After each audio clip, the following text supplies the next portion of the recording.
Bonjour à tous. Avez-vous déjà envisagé l'impensable? Un lien si étrange qu'il défie toute logique, toute nature. Dans le monde des affaires criminelles, certaines réalités dépassent les pires cauchemars. Il est difficile de croire qu'une situation que l'on penserait confinée aux pires tourments d'une imagination débridée puisse se produire dans la vraie vie. Préparez-vous, car dans quelques instants, vous serez plongé au cœur d'un récit à vous couper le souffle. Avant de nous plonger dans ce récit, n'oubliez pas d'aimer la vidéo, de laisser un cœur en commentaire et de vous abonner à la chaîne si vous découvrez les contes du sommeil pour la première fois. L'histoire que je vais vous raconter s'est déroulée très récemment, en 2022, à Wuhan. Comme tous les jours, Tenzong, expert en génétique, reçut un client souhaitant un test de filiation. L'homme qui se présenta avait une allure austère, son visage rebutant, encabré par des sourcils épais et des yeux perçants comme des lames. Son nez grossier et une longue cicatrice profonde gravée sur son visage accentuaient encore son apparence féroce. Cette cicatrice était si frappante que, malgré son professionnalisme, Tenzong ne put s'empêcher de l'observer attentivement. Ses contours flous, ne ressemblant ni à une coupure de couteau, ni à une blessure causée par un objet tranchant, le laissaient perplexe quant à sa véritable origine. L'homme sortit soudain de sa poche une petite pochette en plastique contenant quelques mèches de cheveux blond pâle. Il avait auparavant expliqué brièvement au téléphone que l'enfant avait une apparence si différente qu'il ne cessait de douter de leur lien de parenté. À la vue de ce paquet de cheveux, Tenzong devina qu'il s'agissait de l'échantillon de l'enfant. Observant la manière dont il serrait les mèches, ses mains robustes mais tremblantes, il était évident qu'il subissait une pression immense. Malgré le début de l'automne et la fraîcheur ambiante, son front ruisselait de sueur pendant qu'il parlait. Après avoir confirmé que l'échantillon de cheveux contenait suffisamment de racines pour être utilisé, Tenzong hocha légèrement la tête en signe d'accord. L'homme poussa un soupir de soulagement, sa tension semblant s'apaiser un peu.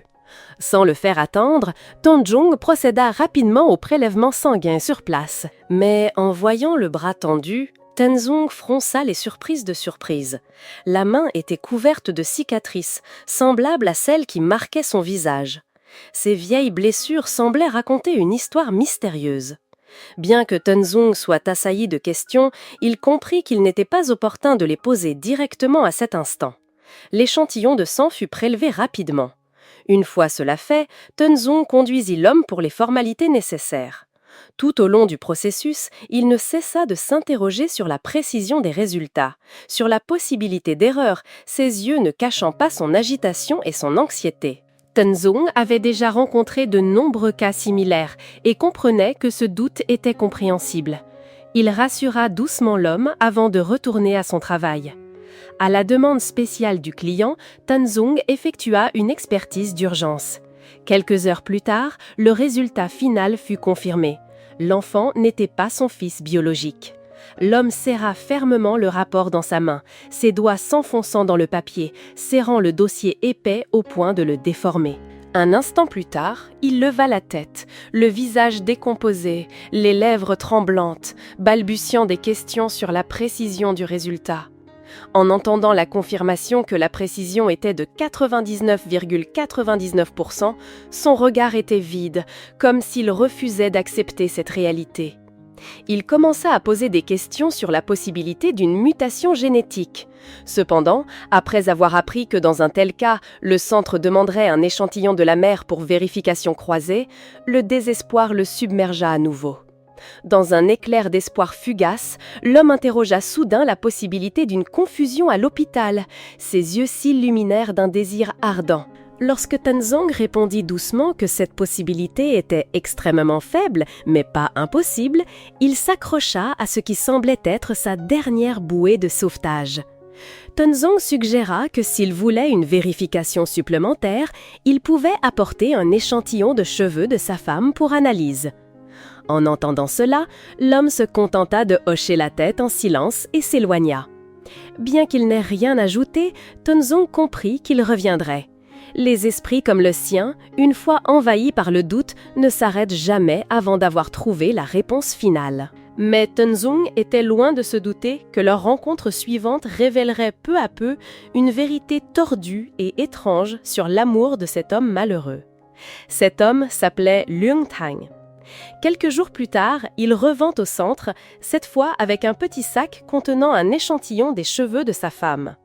Les résultats de l'expertise d'urgence furent rapidement rendus, prouvant que l'enfant était bien sa fille biologique. En voyant le résultat clair devant ses yeux, Lung Tang eut l'impression qu'une main invisible le frappait de plein fouet, le laissant complètement hébété. La vérité était indéniable. Il avait été trahi. Ce sentiment s'empara rapidement de son esprit, le plongeant dans les abîmes de la douleur et du désespoir. Il s'effondra sur le canapé de la salle d'attente, les mains sur la tête, laissant éclater des sanglots incontrôlables. La scène ne différait en rien de celle d'un enfant qui venait de perdre son jouet le plus précieux. Il était faible, impuissant et désespéré. Ce ne fut qu'un long moment plus tard que les pleurs s'apaisèrent, mais il ne partit pas, son regard vide, comme un être sans âme, assis immobile dans un coin de la pièce. En voyant cette scène, Tenzong ne put s'empêcher d'être ému. Il s'approcha, tentant de le réconforter par quelques mots doux, mais ce que Tenzong ne s'attendait pas, c'est qu'immédiatement après, Lung Tang saisit brusquement sa main, les yeux rouges et emplis d'une douleur intense. Sa voix étranglée, mêlée de désespoir, laissa Tenzong stupéfait. Il implora Tenzong de l'aider, de lui expliquer pourquoi sa femme l'avait trompé si cruellement. Sans réponse, Lung Tang s'effondrait complètement.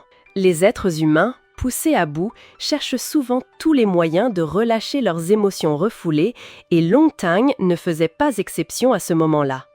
Mais la personne à qui il pouvait se confier n'était ni un proche ni un inconnu. Le seul recours était une personne qui comprenait la vérité mais ne porterait aucun jugement. Ton Young, connaissant les résultats et les détails contradictoires de l'affaire, devint involontairement le confident de Lung Tang. En regardant l'horloge, Ton Young réalisa que le temps de travail touchait à sa fin. Il semblerait qu'aujourd'hui encore, il devrait faire des heures supplémentaires. Ne se résignant pas à laisser partir un homme au bord du désespoir, il soupira légèrement, appela la réception pour donner quelques instructions, puis ferma la porte de son bureau. S'asseyant à côté de lui, Tenzong écouta attentivement chaque confidence, chaque histoire de l'homme devant lui, avec une attitude sérieuse et patiente. Lung Tang était né dans une famille d'agriculteurs dans un village rural isolé. Son enfance fut marquée par l'odeur de la terre et une vie simple au milieu de vastes champs. Après avoir terminé le collège, il décida de ne pas poursuivre ses études et suivit son père, le vieux Lung, pour apprendre le métier de charpentier. Le temps passa, et quand Lung Tang devint adulte, ses parents commencèrent à se soucier de son mariage. Ils espéraient qu'il fonderait bientôt une famille, aurait quelques enfants pour assurer la descendance et maintiendrait le mode de vie tranquille des villageois. Mais personne ne se doutait qu'à cause d'une passion apparemment inoffensive du vieux Lung, son amour pour l'élevage de chiens, la vie de Lung Tang prendrait un tournant complètement différent.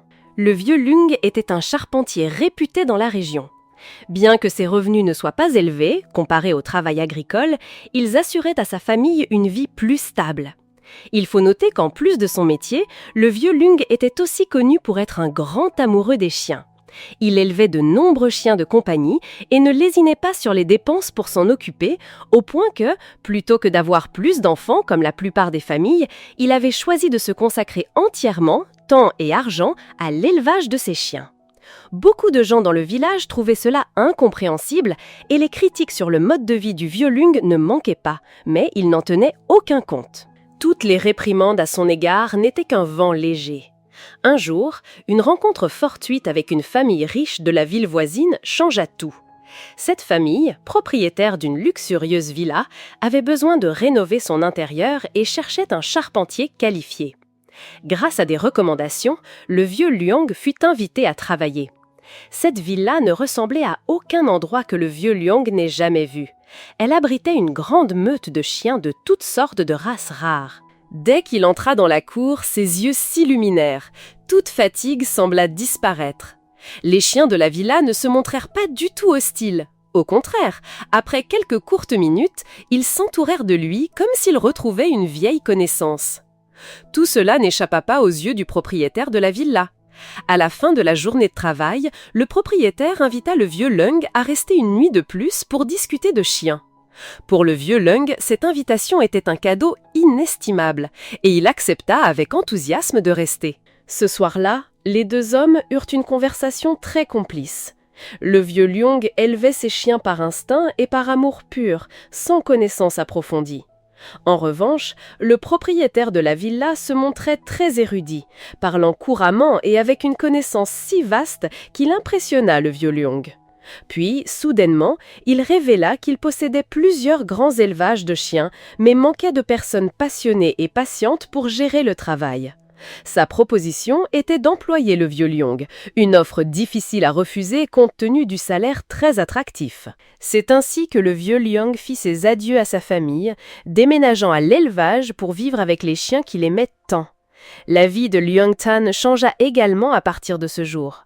Le jeune homme entra progressivement dans le monde des amoureux des chiens et commença un nouveau voyage plein de surprises.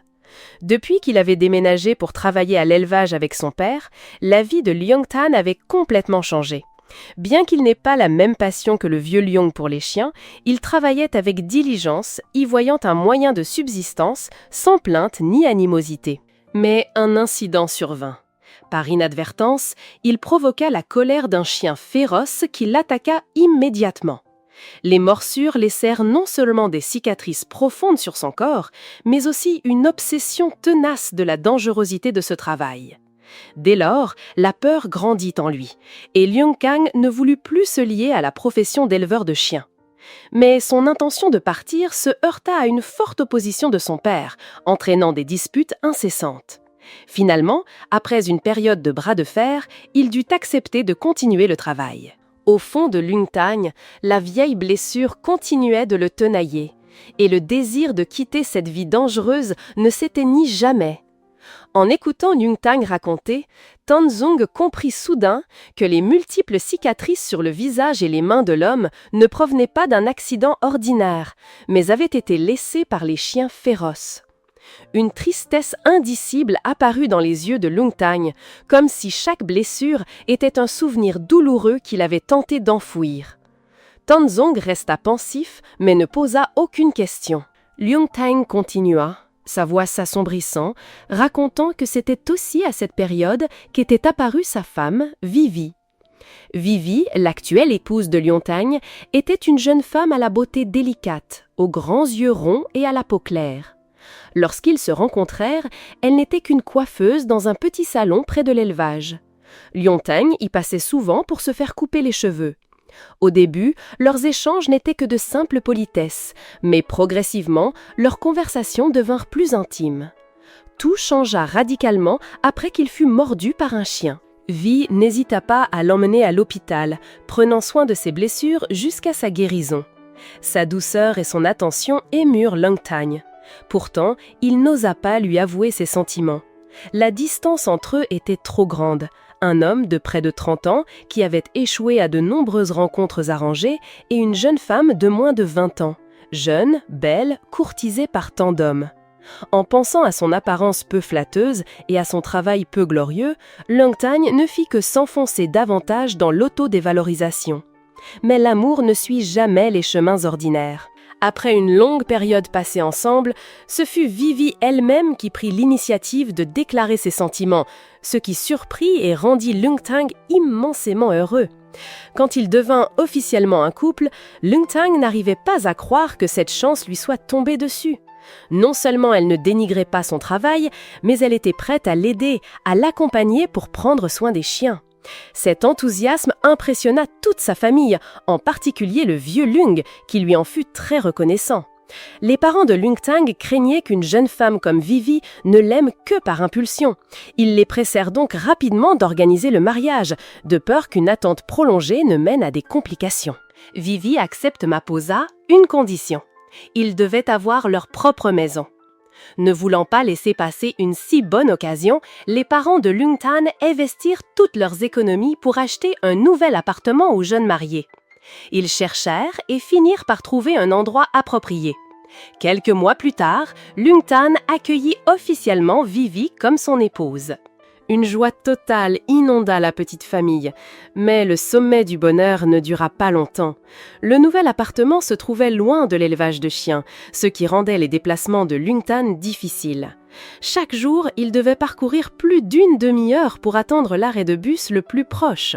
S'il voulait plus de commodité, il devait dépenser une somme considérable pour prendre un taxi, ce qui augmentait sa fatigue.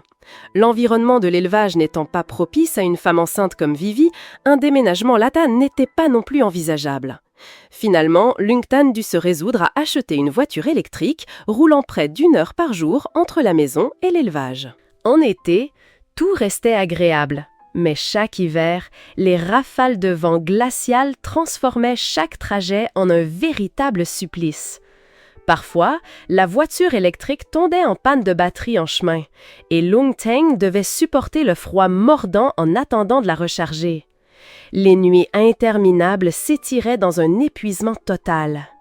Voyant son mari souffrir ainsi, Vivi lui proposa de s'installer complètement à l'élevage, avec une visite à la maison 1 fois par semaine. De toute façon, elle ne serait pas seule.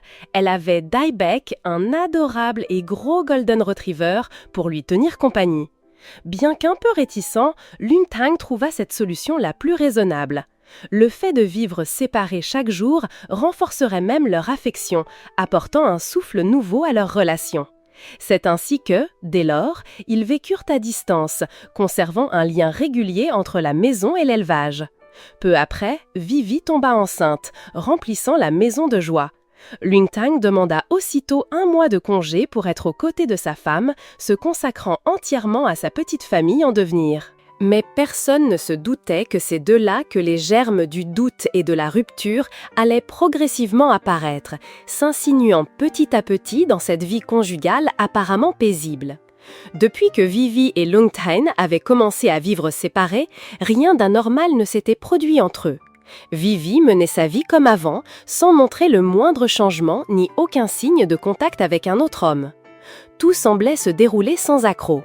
Ce ne fut qu'à la naissance de leur première fille que les doutes commencèrent à surgir dans l'esprit de Lungtan. L'enfant ne lui ressemblait absolument pas, et n'avait même aucune ressemblance avec Vivi. On dit souvent que les enfants héritent des traits de leurs parents, que les filles ressemblent à leur père, les garçons à leur mère. Mais cet enfant ne semblait hériter d'aucun des deux. Ces différences trop évidentes empêchaient Lungtan de trouver la paix. Le doute grandit en lui jusqu'à ce qu'il ne puisse plus le contenir. Lungtan décida alors de se rendre au centre d'expertise de Tondyung pour chercher la vérité. Tout au long de son récit, Lungtan éclata plusieurs fois en sanglots, sa voix coupée par des hoquets. Il parla de ses sacrifices, de ceux de ses parents qui avaient consacré toute leur force et leurs biens pour lui offrir le bonheur. L'appartement où le couple vivait avait coûté la quasi-totalité des économies de toute une vie de ses parents. Et ce qui est remarquable, c'est que cette maison n'était qu'au nom de Vivi. En entendant cela, Tonzyong fut stupéfait. Une maison achetée avec la sueur et le sang de toute la famille de Lungtan, mais pourquoi son nom n'y figurait-il pas ?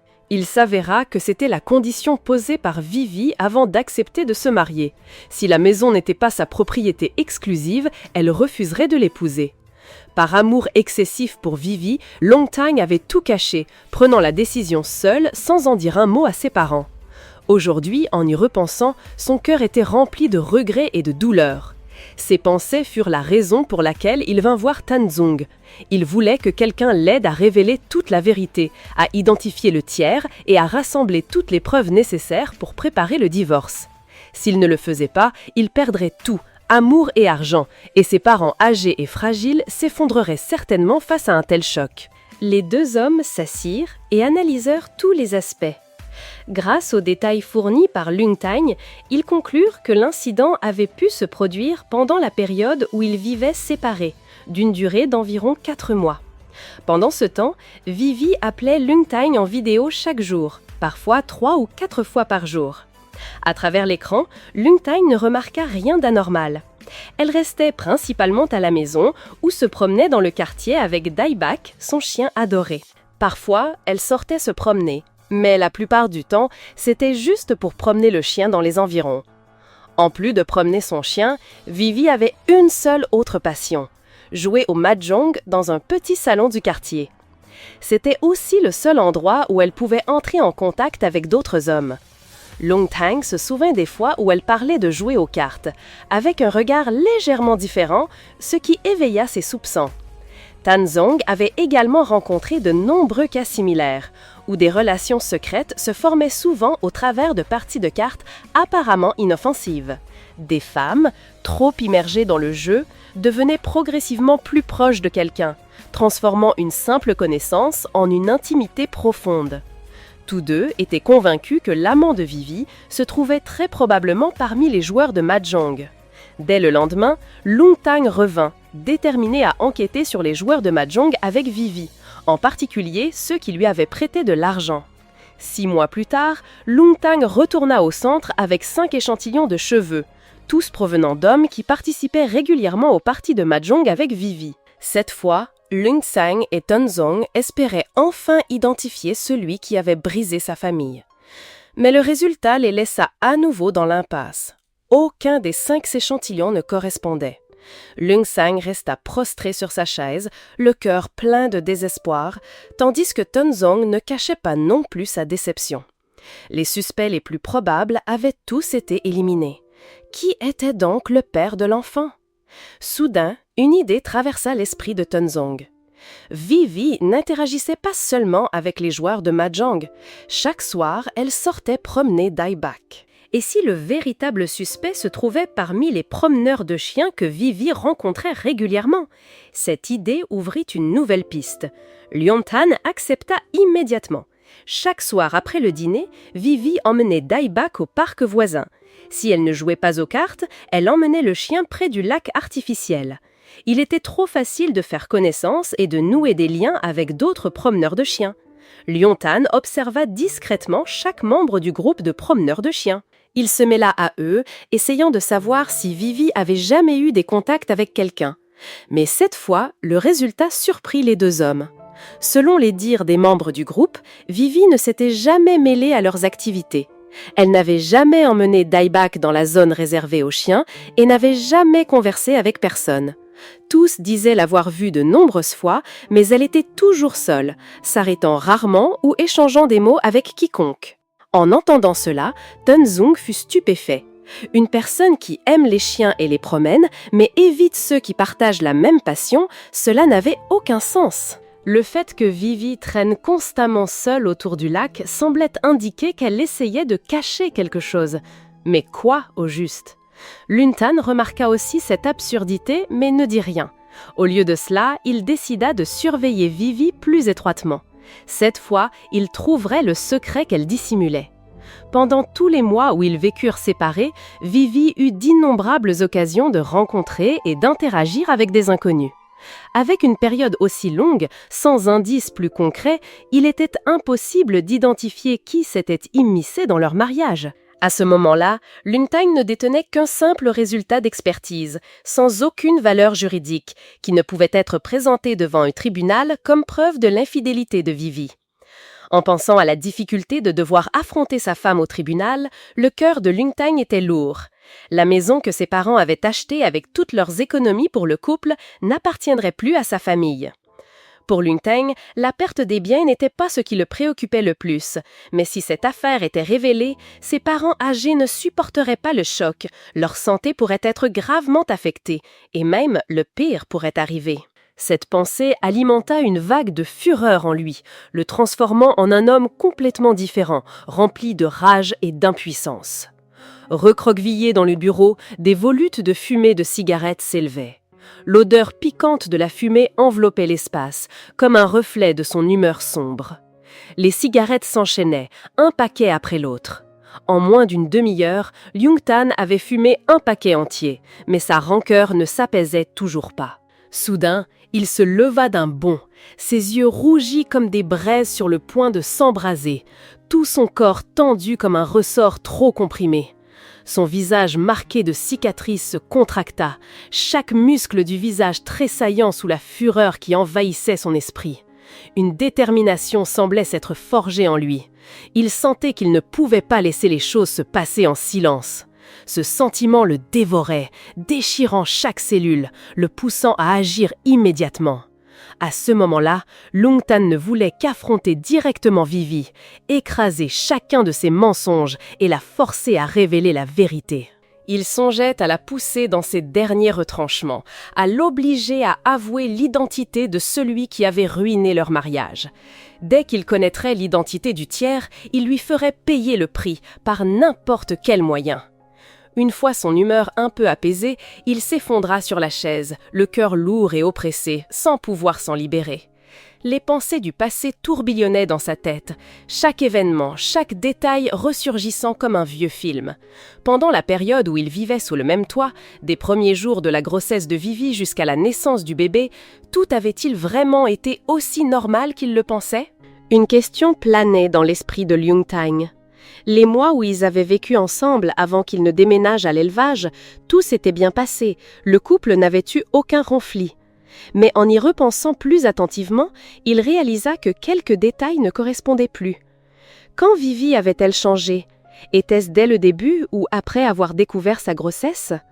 Plongé dans un flux de pensées désordonnées, une image lui apparut soudain. C'était celle de Vivi recevant discrètement des colis du livreur, en fin d'après-midi, lorsque Lung Tang était absent. Vivi avait commencé à acheter beaucoup plus qu'avant, des vêtements, aux articles personnels et aux objets de luxe pour son cher chien Dai Bak. Les commandes arrivaient les unes après les autres, mais il y avait quelque chose de curieux dans ces livraisons. Peu à peu, une pensée sombre germe dans son esprit. Le livreur se contentait-il de livrer des colis ou leur lien était-il plus profond? L'image de ce jeune homme grand et plutôt séduisant apparut avec une clarté troublante. À cette époque, il venait chez eux trop souvent, presque plusieurs fois par semaine. Chaque fois qu'il venait, son regard avait quelque chose d'étrange. Lung Tan ne pouvait ignorer cette coïncidence. Son cœur se serra en imaginant Vivi en contact intime avec cet inconnu dans leur propre maison.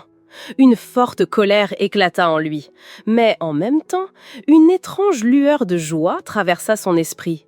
Peut-être avait-il enfin trouvé l'indice qu'il cherchait depuis si longtemps. En pensant à la perspective que son rival soit démasqué, mis au grand jour, Lung Tan ressentit un soulagement inattendu. Un sentiment de contrôle le submergea, le rendant étrangement euphorique. Cette pensée lui donna encore plus de force. Quoi qu'il en coûte, il devait révéler la vérité. Une fois ses émotions plus stables, Lung Tan quitta le bureau, marchant avec une détermination farouche. Ses pas devinrent plus agiles et assurés, comme s'il tenait la victoire entre ses mains. En voyant sa silhouette s'éloigner, Tun Xiang ne cessa de réfléchir. Tout chez Lung Tan était trop étrange. Ses réactions contradictoires laissaient Tun Xiang perplexe, comme si derrière cette enveloppe de colère se cachait quelque chose de bien plus complexe. Il se demanda si c'était vraiment l'histoire d'un mari trahi cherchant à identifier un tiers, ou si Lung Tang avait un autre but, plus profond.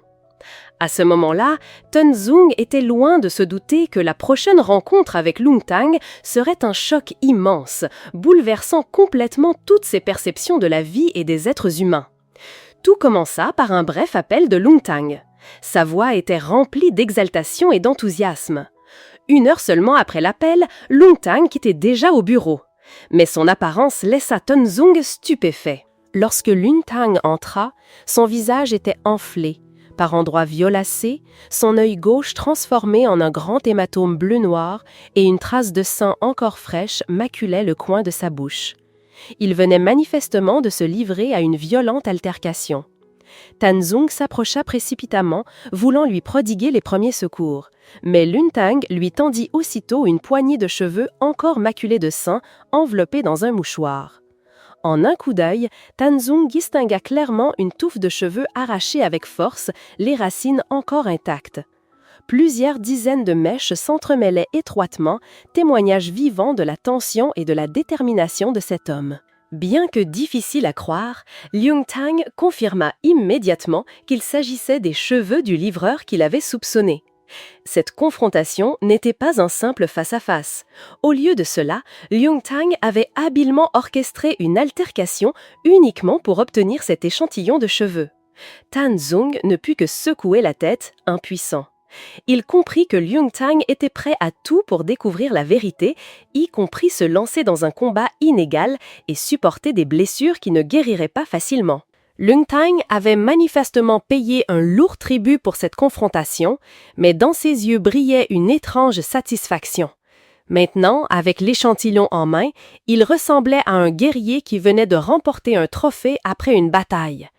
Tenzong ne voulut pas prolonger l'attente et porta immédiatement l'échantillon de cheveux au laboratoire. Pendant tout le temps qu'il attendit le résultat, le regard de Liu Tang ne quitta pas la porte du laboratoire une seule seconde. La tension était clairement visible sur son visage. Cette expression rappela à Tenzong ses pères qui attendent anxieusement devant la salle d'accouchement, impatients de la naissance de leur enfant. Ce sentiment ramena Tenzong à leur conversation quelques jours auparavant. Il ne pouvait se défaire de l'intuition que Liu Tang cachait quelque chose de très important, quelque chose qui dépassait l'entendement commun. Bien que Liu Tang semblât vouloir désespérément confirmer que le livreur était le père de l'enfant, il y avait au fond de ses yeux quelque chose qui ne concordait pas. Une étrange intuition disait à Tenzong que le résultat final ne serait pas celui que Liu Tang attendait. Et comme il l'avait pressenti, les résultats de l'analyse montrèrent que le livreur n'était pas le père biologique de l'enfant. Cette nouvelle fut un coup dur pour Liu Tang. Il resta figé, incapable de prononcer un mot. Sur son visage violacé, outre la déception, il y avait une émotion complètement différente. Non pas de la fureur ou de l'impuissance, mais de la peur. Une terreur manifeste dans ses yeux, comme si ce qu'il venait de recevoir était une annonce de mort, une vérité horrible qu'il refusait d'accepter. Cette expression rappela à Tenzong une expérience personnelle, l'expression qu'il avait eue la première fois qu'il avait regardé seul le film d'horreur Le Cercle. C'était une peur profonde qui s'insinuait jusqu'au cœur, un tremblement si intense qu'il ne pouvait se traduire par un son.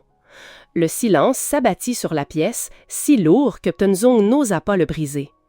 Il s'assit à son bureau, feignant de fixer l'écran de son ordinateur, mais ses yeux observaient discrètement chaque mouvement de Liu Tang. Très longtemps après, Liu Tang se leva enfin, titubant jusqu'au bureau de Tenzong. Sa main trembla en fouillant dans sa poche et il en retira lentement un petit objet qu'il déposa sur le bois.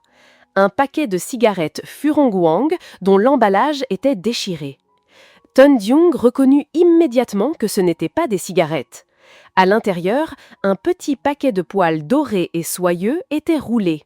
Chaque poil était brillant et frisé, semblable à l'échantillon de cheveux de l'enfant que Liu Tang avait apporté la première fois. Mais ce n'étaient clairement pas des cheveux humains. Comme s'il tenait quelque chose de proscrit, la main de Tenzong trembla. La perplexité, la peur et un frisson glacial le submergèrent. Ce n'étaient pas des cheveux humains, c'étaient des poils d'animaux. À cet instant, toutes les pensées dans l'esprit de Tenzong semblèrent s'arrêter. Les indices épars de l'enquête s'enchaînèrent soudainement de manière effrayante. Le souvenir de ses conversations avec Liu Tang apparut clairement. L'anxiété anormale, le regard hagard et la peur extrême en apprenant que le livreur n'était pas le père biologique de l'enfant. Et finalement, Tenzong comprit ce que Liu Tang craignait vraiment. Sa plus grande angoisse n'était pas que sa femme l'ait trompé avec un autre homme. C'était quelque chose d'autre, au-delà de son imagination, une vérité que même Tenzong trouvait incroyable. Ce que Liu Tang craignait, c'est que la petite fille ne soit l'enfant d'aucun être humain, mais peut-être le résultat d'une relation anormale et dégoûtante entre Vivi et son cher chien Golden Retriever, Dieback. L'histoire à laquelle Tenzong était confronté n'était plus une simple histoire de trahison, mais dépassait les limites de la réalité, s'aventurant dans les recoins les plus sombres de l'instinct et de la distorsion psychologique humaine. À ce moment-là, la peur envahissait non seulement Liu Tang, mais aussi l'esprit de Tenzong. Devait-il continuer à creuser ce terrible secret, ou était-il préférable qu'il s'arrête là? Au moment où Tenzong tenait dans sa main la touffe de poils dorés et soyeux, toutes ses pensées furent comme gelées. Une sensation d'étourdissement parcourut sa colonne vertébrale, lui faisant perdre temporairement sa capacité de jugement. Son esprit tomba dans un vide étrange. L'idée que l'enfant puisse avoir un lien génétique avec l'échantillon de poils dans sa main traversa son esprit comme un éclair avant d'être rapidement rejeté par la raison. Comment un être humain et un chien pourraient-ils engendrer un enfant? C'était non seulement absurde, mais aussi totalement contraire à toutes les lois de la nature.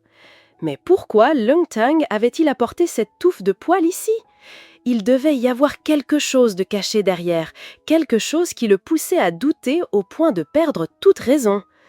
Un sentiment d'inquiétude grandit en Ton Young, le poussant à découvrir la vérité, quitte à enfreindre les règlements du centre, même si cela signifiait s'immiscer dans la vie privée du client. C'est pourtant Tenzong s'efforça d'aborder la question avec subtilité, amenant Lung Tang, pas à révéler ce qu'il dissimulait. Sous la guidance de Tenzong, l'histoire que Lung Tang raconta figea tout autour d'eux. Il s'avéra que depuis très longtemps, Lung Tang soupçonnait sa femme d'avoir une relation ambiguë avec le Golden Retriever qu'ils élevaient. Lorsque Vivi et Lung Tang se rencontrèrent pour la première fois, elle manifesta une passion intense pour les chiens, pas moins que celle de son père. Une fois, elle insista pour entrer dans la zone médicale de l'élevage où Lung Tang travaillait. Cette zone médicale était un lieu spécial, accessible uniquement aux personnes autorisées. Les chiens élevés dans l'élevage étaient clairement divisés en deux catégories. Les chiens de boucherie, destinés à être abattus une fois les normes atteintes, et les chiens de compagnie, des races précieuses soigneusement entretenues pour être vendues aux amateurs de chiens. L'environnement médical ici était presque une limite infranchissable pour les chiens de boucherie. S'ils tombaient malades, ils recevaient seulement un traitement sommaire ou une injection pour soulager la douleur. Ceux qui ne s'en sortaient pas étaient éliminés. En revanche, pour les chiens de compagnie, chaque individu était pris en charge par un vétérinaire professionnel garantissant la meilleure santé possible. Cette distinction faisait de la zone médicale un territoire interdit au sein de l'élevage. Dès la première fois que Vitvi exprima le désir d'y entrer, Lung Tang refusa catégoriquement. Cela la rendit fâchée pendant plusieurs jours. À ce moment-là, il pensa qu'il avait été trop rigide, ne sachant pas comment plaire à cette belle femme. Finalement, face à son insistance, Lung Tang céda et la laissa visiter les lieux. Étonnamment, après être sortie de la zone médicale, l'expression de Vivi changea rapidement, passant de l'enthousiasme à la déception.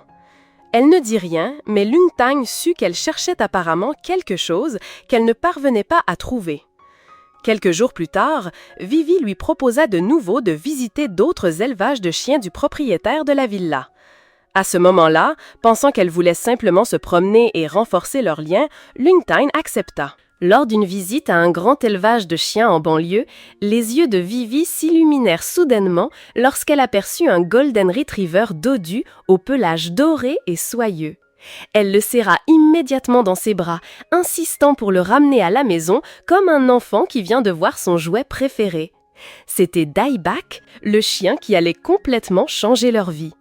Dès l'instant où Dai Bak fut ramené à la maison, la relation entre Vivi et le chien devint inexplicable. Elle s'en occupait comme de son propre enfant et même avec plus de tendresse qu'envers son mari. Au début, Lung Seng se sentait simplement jaloux.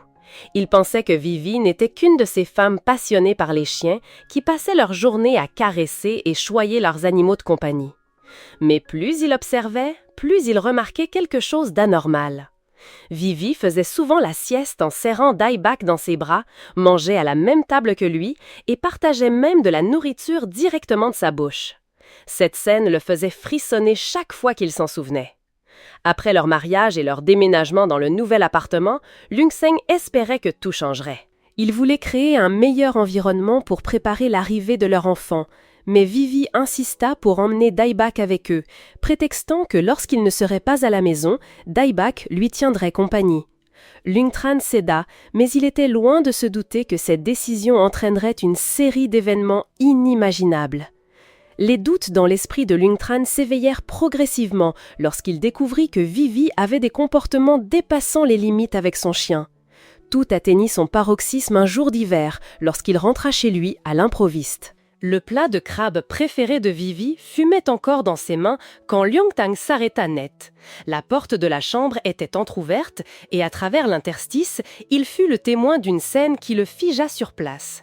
Vivi, dénudée, était agenouillée sur le lit, Daibak à ses côtés. Le chien haletait, étroitement enlacé à elle, tandis que Vivi détournait le visage, n'osant pas le regarder. Lyongtang resta pétrifiée. Une vague de douleur l'envahit comme une marée déchaînée. Elle se défendit en disant que ce n'était qu'un malentendu, qu'elle venait juste de prendre un bain. Mais au fond de son cœur, il ne la croyait pas. Dans le regard de Daibak, il reconnut une vérité qui dépassait son imagination. Tous les soupçons de l'époque furent finalement confirmés lorsque toutes les expertises génétiques écartèrent les autres suspects. Les poils dorés de Daibak, leur similitude effrayante avec les cheveux du bébé et la scène dans la chambre avaient poussé les choses à l'extrême, sans retour possible. Lyongtang décida de prélever un échantillon de poils de Daibak pour effectuer une ultime analyse. Ce serait le test qui confirmerait la vérité qu'il avait toujours cherché à éviter. Cette enfant était-elle le fruit d'une relation dépassant l'entendement humain ? La peur l'étreignait, enveloppant son esprit comme une obscurité dense, éteignant la dernière lueur de raison. Auparavant, Lyongtang s'était toujours réconforté en se disant que, si douloureuse que ce fût, le père biologique de l'enfant n'était qu'un homme quelconque, peut-être le livreur avec qui Vivi avait été en contact. Après tout, affronter une trahison de la part d'un autre homme restait dans les limites de son acceptation. Mais maintenant, alors que tous les indices menaient à une impasse, que le livreur avait également été exclu, la vérité qu'il tentait d'éviter semblait se manifester devant lui. Il ne restait qu'une dernière possibilité, que Lyongtang lui-même n'osait pas affronter. Le bébé était-il réellement lié à Daibak, le Golden Retriever que Vivi élevait ? Cette idée ne cessait de tourmenter l'esprit de Lyongtang, et plus il y pensait, plus il s'enfonçait dans la panique et le doute. Lyongtang savait que c'était impossible. Dès le début, Tanjung avait toujours affirmé une vérité scientifique irréfutable. Il existe une barrière reproductive infranchissable entre les êtres humains et les chiens. La structure génétique des deux espèces est si différente qu'une fécondation ou la naissance d'un enfant commun est absolument impossible. Mais si ce n'était pas Daibak, alors tous ceux qui avaient été en contact avec Vivi pendant cette période avaient été écartés. Alors, qui était le véritable père de l'enfant ? Le doute s'enfonçait dans l'esprit de Lyongtang comme un cauchemar sans fin. Il resta immobile, tout son corps raide, son regard anxieux fixé sur Tanjung, comme s'il implorait une réponse convaincante. Il n'y avait plus de raison d'effectuer une expertise sur l'échantillon de poils de Daibak, mais le regard vide et l'insistance de Lyongtang empêchèrent Tanjung de m'affuser. Dans l'ultime espoir d'aider ce pauvre homme à se libérer de son obsession tenace, Tanjung lui expliqua patiemment, mot par mot, les lois de la biologie, s'efforçant de clarifier qu'aucun croisement entre l'homme et le chien n'avait jamais existé, ni ne pourrait jamais exister, quelles que soient les conditions. Après une demi-journée, Lyongtang finit par accepter cette vérité à contre-cœur. Bien qu'il ne doutât plus d'un lien génétique entre l'enfant et Daibak, tout restait un nœud inextricable. Qui était réellement le père de l'enfant ? Cela demeurait une question sans réponse.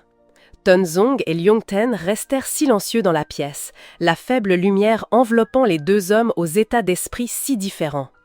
L'un portait le fardeau d'un médecin désireux de trouver la vérité pour aider, l'autre endurait la douleur de la trahison et le désespoir de ne jamais pouvoir trouver celui qui avait brisé sa famille.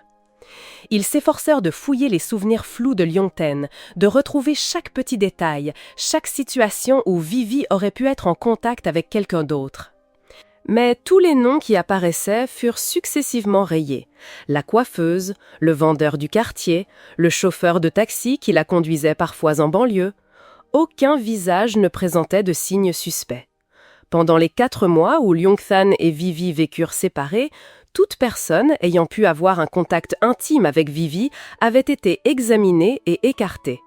Il ne restait que des contacts très superficiels, parfois juste un regard furtif dans le parc ou une conversation banale dans la rue. Si l'on devait soupçonner toutes ces personnes, il faudrait collecter des centaines, voire des milliers d'échantillons pour comparaison. C'était manifestement irréalisable. Un sentiment d'impuissance s'insinua dans l'esprit des deux hommes.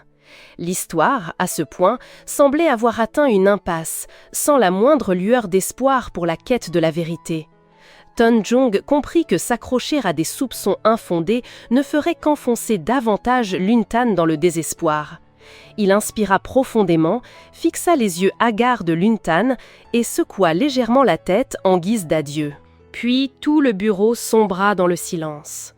Lung-Tan resta immobile, les lèvres serrées, son regard mélancolique fixé sur le sol, ses larges épaules alourdies comme si elles portaient tout le poids du chagrin. Le filtre de sa cigarette brûlait jusqu'au bout, la cendre était sur le point de tomber, mais Lung-Tan ne s'en rendait même pas compte. Tun-Jung sursauta, le pressant d'éteindre sa cigarette, mais la douleur était si grande que ses yeux étaient vides de toute vie. Lung-Tan se leva silencieusement, ses pas lourds le menant hors du bureau, sans plus aucune espérance dans sa démarche chancelante. Tun-Jung observe la silhouette de Lun-Song s'éloigner. Un sentiment d'impuissance et une profonde tristesse le submergeant. Au fil de ses années au centre, Tun-Jung a rencontré d'innombrables personnes dans des situations similaires à celles de Lun-Song. Il pensait être devenu insensible, habitué à ces tragédies, mais il ne comprenait pas pourquoi l'image de cet homme lui serrait le cœur à ce point. Peut-être était-ce parce que leur âge n'était pas si différent. Peut-être était-ce cette empathie entre hommes du même âge, ayant connu des ruptures, qui touchait Tun-Jung au plus profond de son être. Mais ce qui le préoccupait le plus restait la question du véritable père de l'enfant, qui planait toujours dans son esprit. Au final, qui était celui qui avait brisé le bonheur de la famille de Lung-Tan?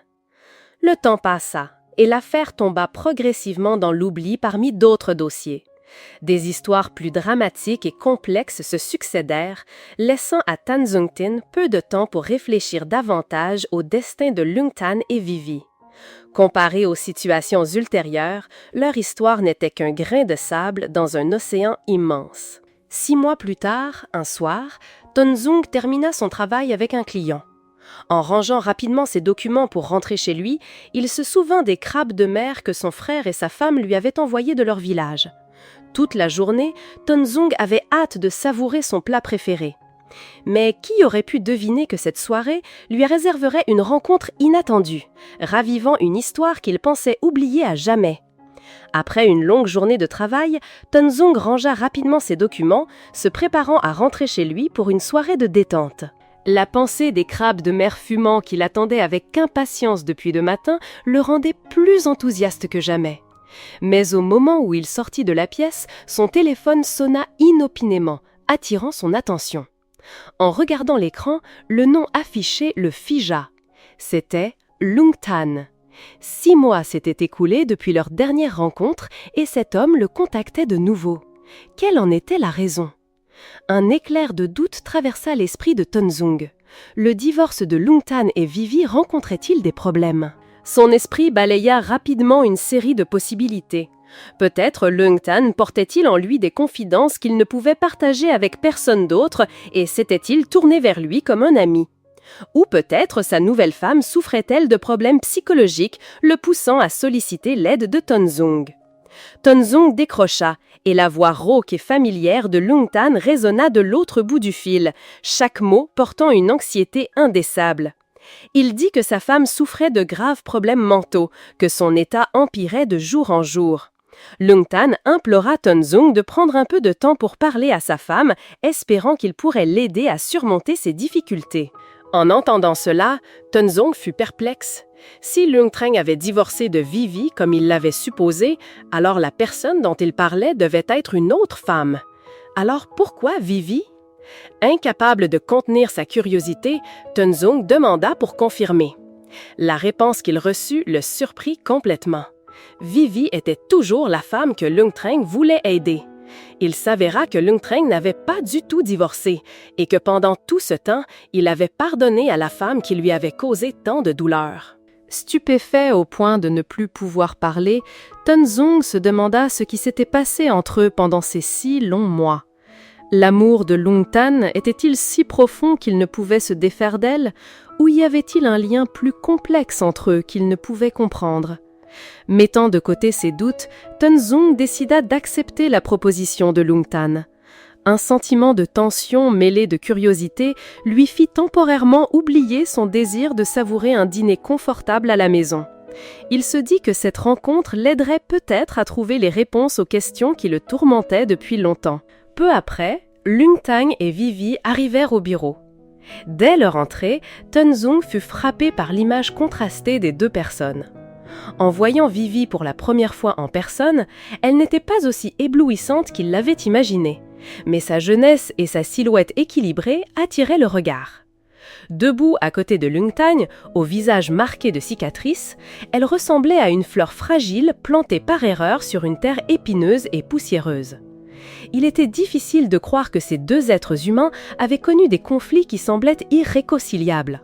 Plus difficile encore était de voir la manière dont Lung Tan serrait Vivi contre lui, comme s'il voulait utiliser son propre corps pour la protéger de tout ce qu'il y avait de pire au monde. Son regard tendre, la délicatesse de chacun de ses gestes rendaient la scène absurde aux yeux de Tenzong. Comment un homme qui avait été rendu fou par le soupçon d'infidélité de sa femme pouvait-il traiter avec tant de tendresse celle qu'il avait trahie?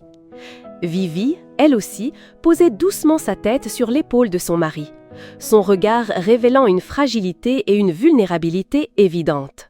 Leur image se fondait l'une dans l'autre, comme un couple d'amoureux traversant une grande tempête, mais se tenant fermement la main à travers les vagues. Les émotions de Tenzong étaient confuses. Que s'était-il passé entre eux? Lung Tan n'avait-il jamais confronté Vivi ou avait-il silencieusement ravalé toute son amertume, enfouissant cette vérité au plus profond de lui pendant 6 mois? Lorsque les deux s'assirent, Lung Tan alla droit au but.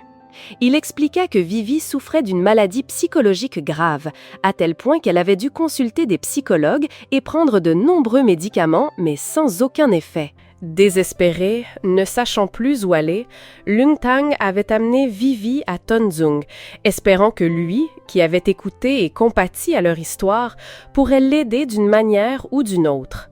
Dans les yeux de Lung Tan se lisait une impuissance et une souffrance évidentes.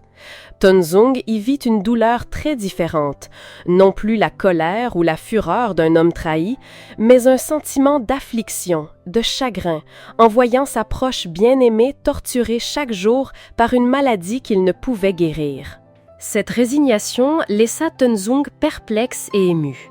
Mettant de côté toutes ces questions, Tenzong accepta de parler à Vivi.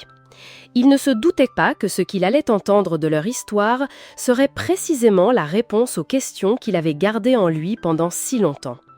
Vivi souffrait d'une maladie psychologique extrêmement rare, un syndrome de cynophilie extrême, un état psychologique délirant et obsessionnel envers ses animaux, au point que toutes ses pensées et actions étaient influencées par l'amour intense qu'elle leur portait. Ce syndrome entraînait chez Vivi non seulement un simple amour pour les chiens, mais aussi des comportements qui dépassaient les limites de la raison et de la bienséance. Cela s'était enraciné dans son esprit à la suite d'expériences douloureuses de son enfance. Lorsque ses parents divorcèrent et qu'elle fut confiée à sa mère adoptive, Vivi dut endurer de longs jours de rejet et de maltraitance de la part de sa mère et de son beau-père. Des actes cruels comme l'interdiction de s'asseoir à la même table ou l'obligation de quitter l'école dès la fin de primaire n'était qu'une partie de ce qu'elle dut traverser.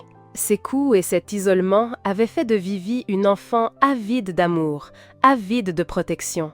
Dans ses moments les plus douloureux et les plus solitaires, seuls les chiens du quartier étaient sa seule source de réconfort. Ils devinrent les amis fidèles qu'elle cherchait toujours lorsque sa mère et son beau-père la poussaient dans les recoins sombres de sa vie. C'est ce lien étrange qui l'avait entraîné dans un monde sans retour, où l'amour pour les animaux s'était déformé en un sentiment incontrôlable.